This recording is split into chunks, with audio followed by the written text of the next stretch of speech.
Olá, investidores. Na aula de hoje, nós vamos aprender aqui sobre como acessar Signed Endpoints na corretora. Tá?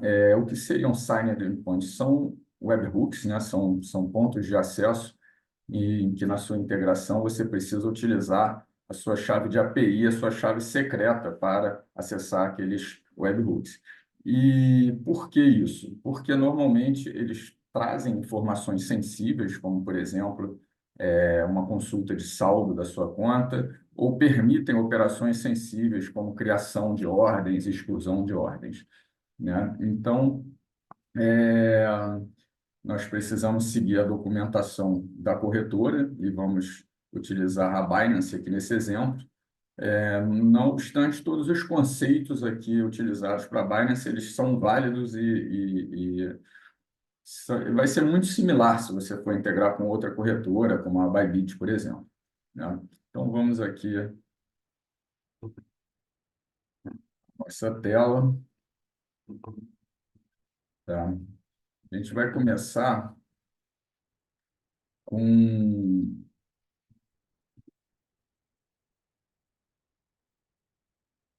a explicação desses endpoints, tá? Então, eles requerem, né, signed endpoints, eles requerem um parâmetro adicional. Esse parâmetro adicional é a assinatura, tá? A assinatura, ela deve ser enviada junto com os demais parâmetros necessários no, né, na sua operação. A gente já viu aqui em aulas anteriores que, né, diversos parâmetros são necessários em outras operações. Vamos ver aqui, por exemplo, só para relembrar, né? Por exemplo, se você for fazer uma consulta de preço aqui, você precisa informar qual é o símbolo, né? Qual é o par para o qual você quer fazer a consulta.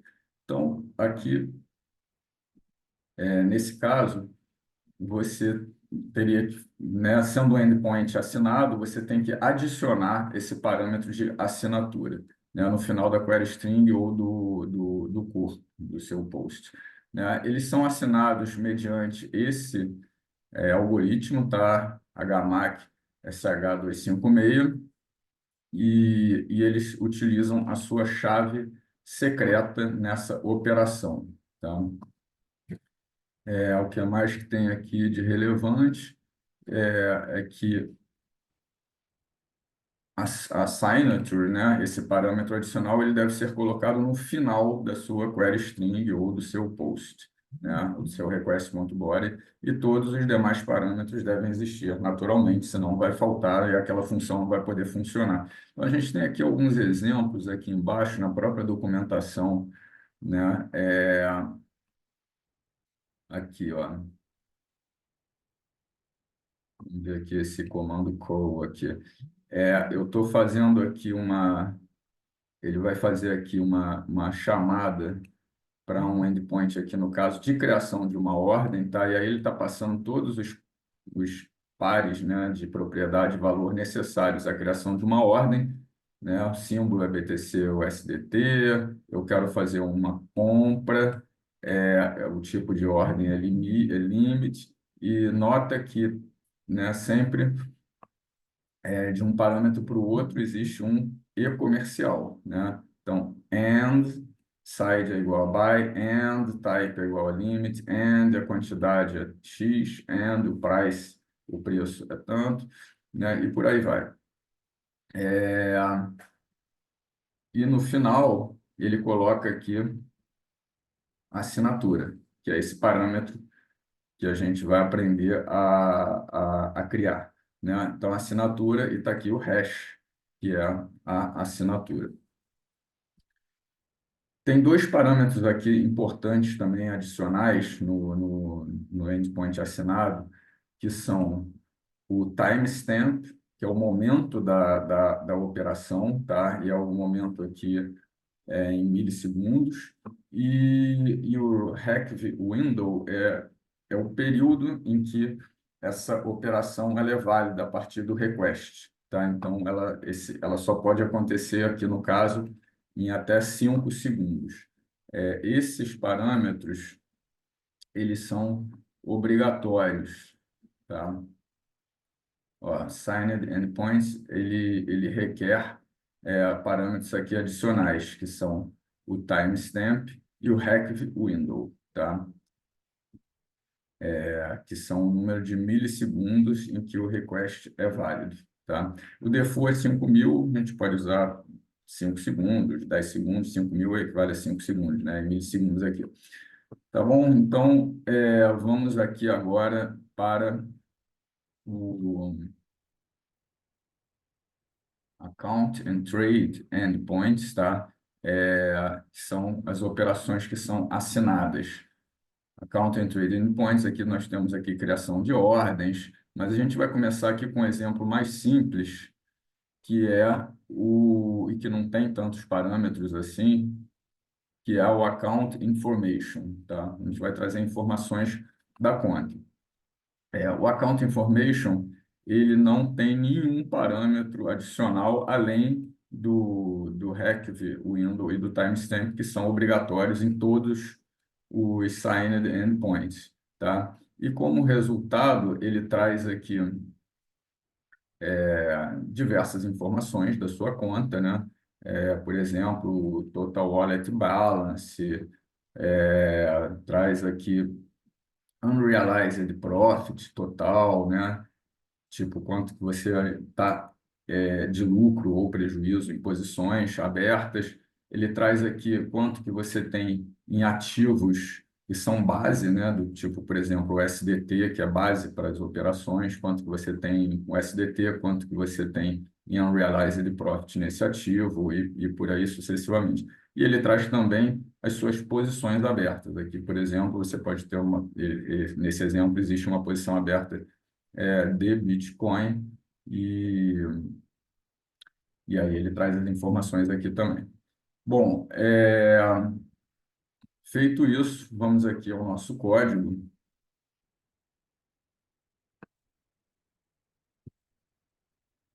Estamos seguindo ali com o nosso curso, né?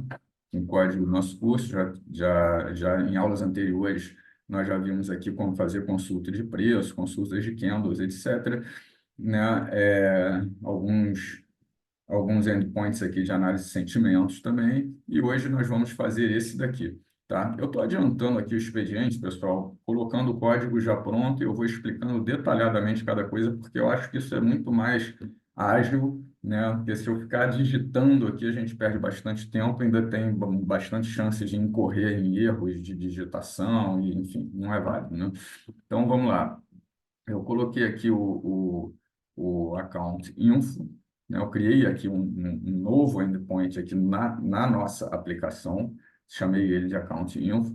Ele chama, dentro do nosso controller aqui da Binance, também uma função account info, e ela é uma função assíncrona, né?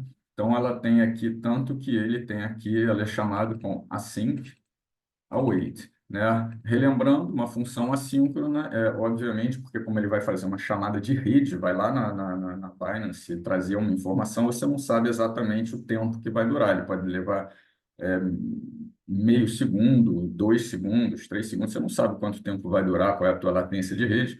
Então, o que existe é que essa função aqui, ela é uma promise, ela retorna uma promessa de que ela vai entregar um resultado, seja resolvido com sucesso, seja com algum reject, né, com algum rejeito, né? Então, ela vai te entregar um resultado, só que você não sabe o tempo exato que ela vai levar para te entregar esse resultado. Então, ele fica aqui com await, aguardando a resolução dessa função, tá?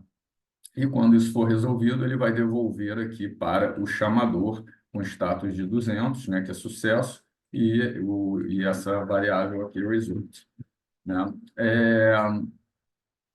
Bom, aqui, então vamos aqui para a nossa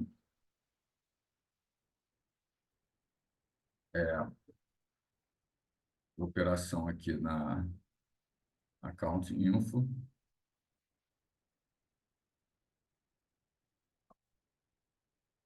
Bom, deixa eu tirar agora só um minutinho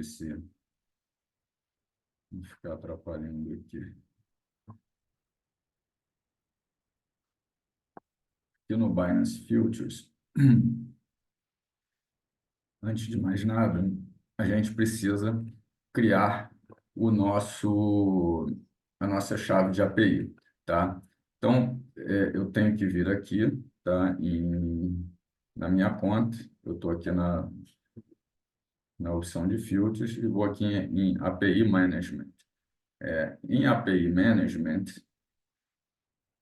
eu criei aqui uma chave para o curso, tá?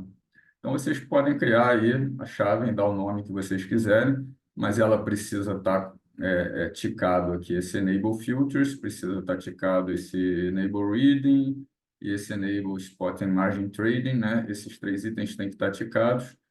E, e normalmente você vai precisar também informar qual é o IP a partir do qual você vai acessar, tá? Óbvio que o ideal é você ter um IP fixo, né? Ter isso aí num VPS. Se você tiver isso de casa, você tem que descobrir qual é o seu IP, como é o meu caso fazendo agora aqui, e informá-lo aqui, ok? Em relação aqui à minha segurança, obviamente eu estou criando esse vídeo e criei essa chave para isso. Na hora que eu publicar esse vídeo, essa chave não existirá mais, né? Então, vamos voltar aqui.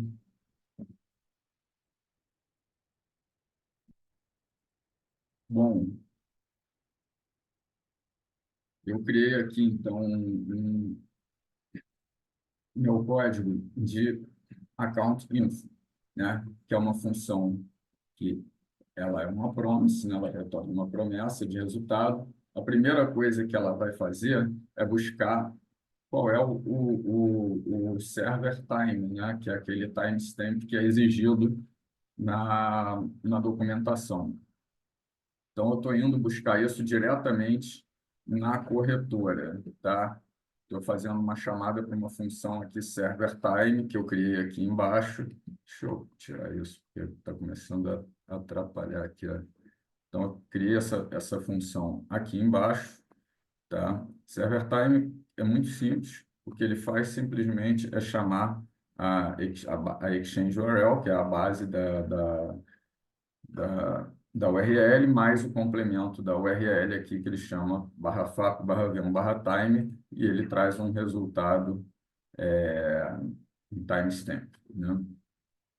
Então, server time ele faz isso e trouxe aqui o resultado, e aí a gente cria aqui um objeto, que eu dei o nome de toSignObj, né? Um objeto que inicialmente ele está vazio aqui, e aí eu atribuí a primeira propriedade, que é aquela propriedade timestamp, que a gente viu ali na documentação que é exigida, com o resultado aqui desse server time. A próxima propriedade, que é o RecViewWindow, eu vou atribuir aqui um valor de 10 segundos, tá? É, e aí a gente pode logar aqui na console esse objeto. Bom, tudo que a gente estiver logando aqui na console, se você utilizar isso realmente numa cloud, como no AWS, por exemplo, você vai logar em ambientes muito melhores. No AWS, no caso, seria no CloudWatch, por exemplo, que você tem todos os logs da console são transmitidos para lá, e aí você tem formas melhores de visualização, de pesquisa, consultas, enfim, do que simplesmente na tela do seu terminal. Mas aqui vai ser na tela do terminal mesmo. É, e a seguir, a gente tem uma transformação desse objeto aqui, tá, para um padrão query string, né? Para o padrão que a gente viu aqui nesse documento.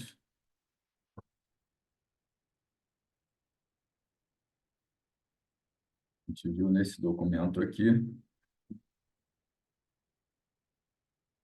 para esse padrão aqui. Eu quero que todos os pares ali de propriedade e valor sejam escritos dessa forma. Propriedade é igual a valor, and, propriedade é igual a valor, and, e assim sucessivamente. E eu quero que isso aconteça para todas as propriedades e valor que existirem nesse meu objeto. tá? Então, isso é conseguido através desta deste comando aqui, tá? Nesse comando, eu estou utilizando o objeto.keys, eu estou extraindo, então, só as propriedades dele, né? São as chaves, né?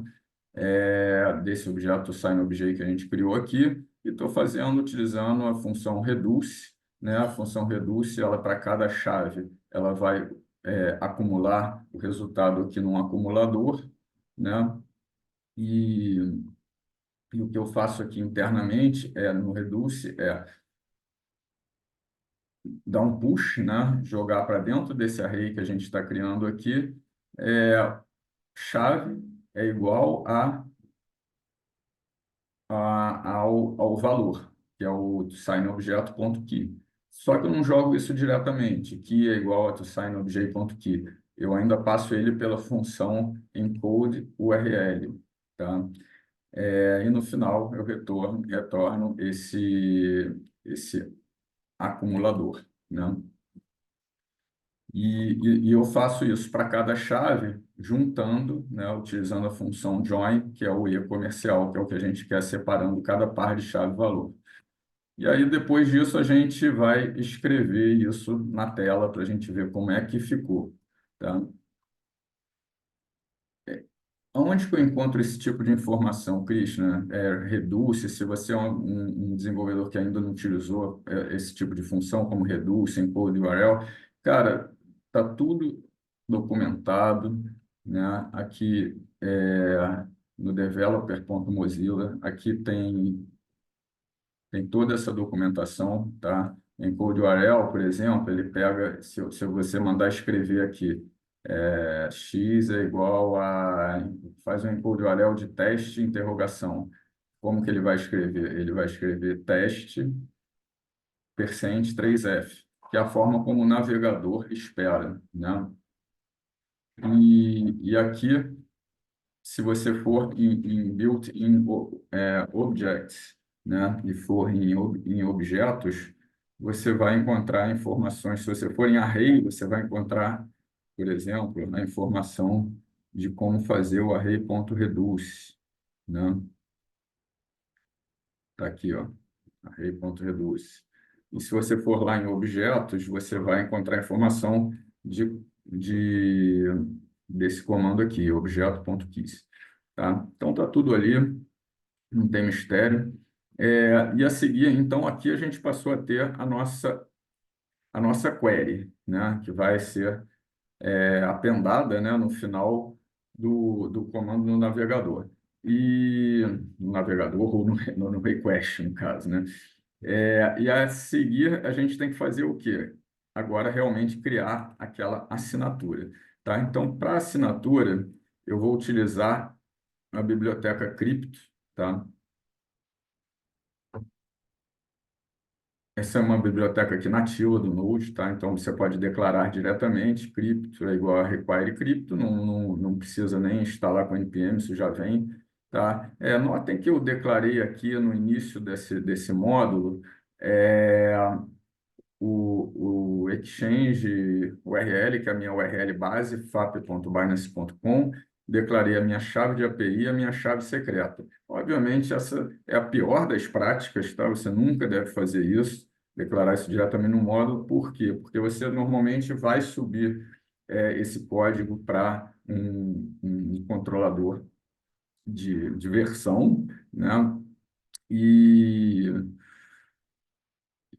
E aí, cara, suas chaves ficarão expostas, tá? Então, a gente depois vai ver como fazer isso utilizando um arquivo de variáveis de ambiente que não subam, por exemplo, para o GitHub, né? Então, mas por enquanto está aqui e também por enquanto isso aqui não vai ter problema porque eu vou excluir essa minha chave, tá? Bom, seguindo aqui adiante, então, a assinatura ela é conseguida através do crypto.createHMAC. Como que eu sei disso? A gente pode, mais uma vez, a gente pode vir aqui no, na documentação do Node Crypto, tá? e tem aqui create HMAC, é, tem aqui o create HMAC, né?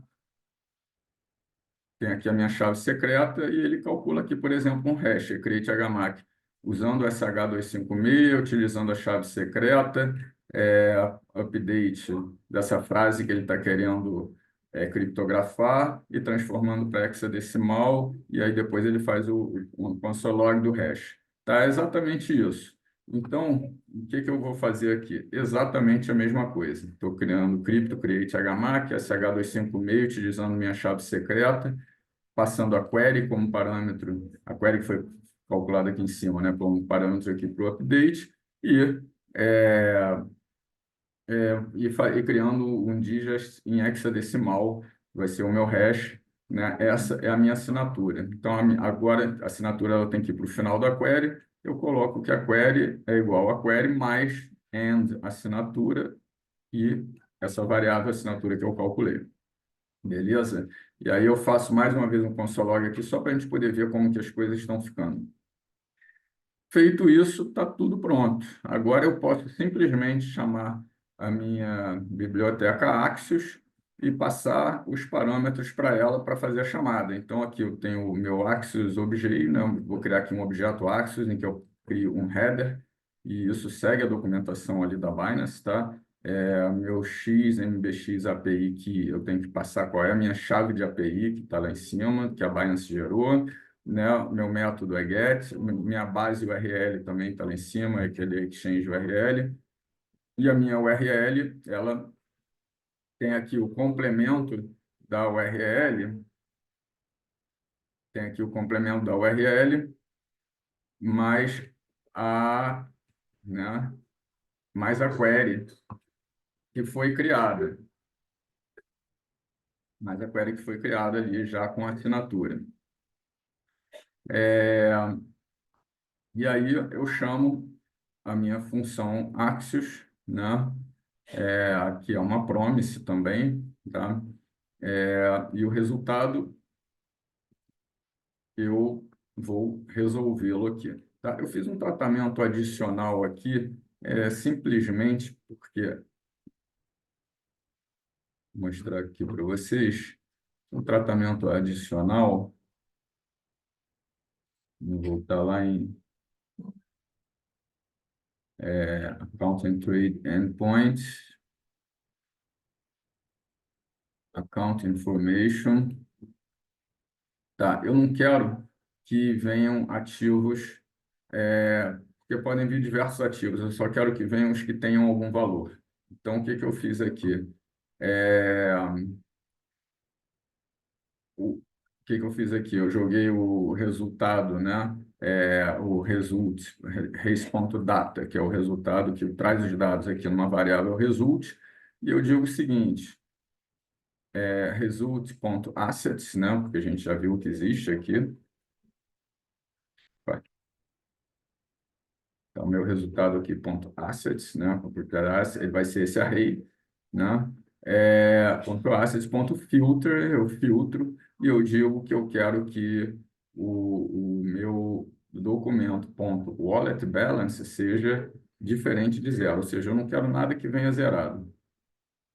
Então, meu documento, ponto wallet balance, né? O valor do que eu tenho naquele ativo, não seja zero. É isso que eu estou fazendo aqui. E aí eu jogo essa minha variável asset de novo para dentro do resultado, né? E aí ele estará com essa filtragem e resolvo devolvendo o resultado. Quando eu resolvo aqui, ele vai vir, obviamente, para cá, né? Vai vindo aqui para cá e aqui ele será enviado de volta ao chamador. O chamador, no nosso caso, a gente está utilizando o Postman, né?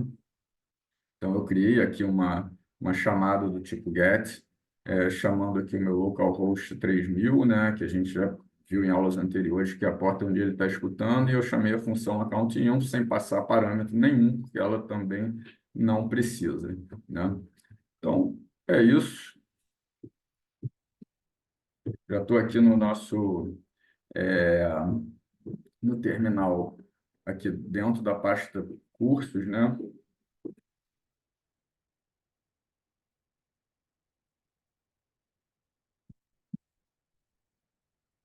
Agora meu servidor está escutando e eu vou fazer uma chamada aqui, eu vou ver se ele vai retornar alguma coisa. Funcionou. Então, meu IP ainda continua o mesmo, apesar de ser uma internet residencial, que o IP não é fixo. Então, vocês podem notar que ele trouxe aqui valores, né? Eu tenho aqui um 0,003 de BNB, por isso que ele apareceu. Apareceu aqui também um valorzinho de USDT, tem 190 USDTs aqui, 195 USDTs, e tem uma posição aberta aqui, né? Tudo são valores bem pequenos aqui, somente para fins educacionais, né? Tem uma posição aberta aqui de BTC, né? E nessa posição aberta eu estou com um lucro de US$ 1,60, né? Um unrealized profit. Se eu fechar a minha posição agora, eu ganharia US$ 1,60, né? Então, esses são os resultados. E está aqui todos os nossos consologs. Vamos ver aqui nossos consologs, como que eles começam, né? É, A primeira coisa que a gente escreveu foi o server time, né? Vocês lembram, né? Então, o server time está aqui, o timestamp do momento. Eu adicionei o server time e o hack_window naquele toSign_obj, né? Então, está aqui o nosso objeto com timestamp é igual ao que veio retornado no server time, e o hack_window é igual a 10.000. A de seguir, a gente transformou esse objeto aqui, a gente transformou ele para o padrão de query. Então, ficou, em vez de ficar no formato objeto, ficou timestamp é igual a o valor do timestamp, and, né, e comercial, hack_window é igual ao valor da hack_window. E se tivessem outras propriedades, teria and, outra propriedade é igual a outro valor, and, outra propriedade igual assim sucessivamente, porque essa nossa função de redução ela é genérica, ela funciona para todas as propriedades de um objeto que você enviar para ela, né? E a seguir a gente fez a signed query, a nossa signed query, né? Que a gente chamou a biblioteca Crypto. E então a nossa query ela ficou assinada, ela ficou com timestamp igual a valor e hack_window igual a valor e a gente adicionou a assinatura. Tá aqui, signature é igual a e aqui o hash dela, tá? Então, seguindo a regra da documentação da corretora, no caso da Binance. Bom, é, feito isso, a gente chamou a biblioteca Axios, né? Passando como parâmetros, recebemos o resultado e escrevemos o resultado na console aqui, foi o account info, é igual ao result. Está aqui o resultado, account info, que foi o que a gente viu ali já no Postman, né? Então, aqui não tem nada de diferente do que o que a gente viu no Postman. Bom, é isso, pessoal. É,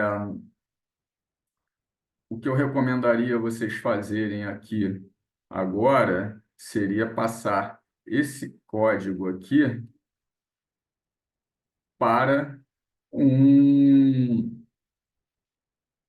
um .env, tá? A gente faz isso numa próxima oportunidade, num próximo vídeo, para que a gente não tenha nossas variáveis aqui, né, sensíveis expostas dentro do código. E outra coisa que também seria interessante é o seguinte: toda essa parte aqui, por exemplo, de buscar o server time, de fazer esse encoding da query, de fazer essa criptografia e adicionar assinatura, tudo isso aqui é, é, vai ser repetido para todas as suas funções autenticadas, né? Todas as suas signed, todos os seus signed endpoints, né? Então, se para criar ordem você vai precisar fazer isso, para cancelar a ordem você vai precisar fazer isso, enfim, para consultas, outras consultas de position, né? Você vai precisar fazer isso. Então, o ideal é que isso aqui estivesse, toda essa parte aqui estivesse encapsulada em uma função, né, que fosse reaproveitável. A gente faz isso numa próxima oportunidade, né? Nós vamos fazer isso numa próxima oportunidade, no próximo vídeo, para melhorar aí a qualidade da nossa aplicação em termos de engenharia de software. E isso aí. Espero que vocês tenham gostado. Deixa aí o like aí, se inscreva aí no nosso canal. Abraços.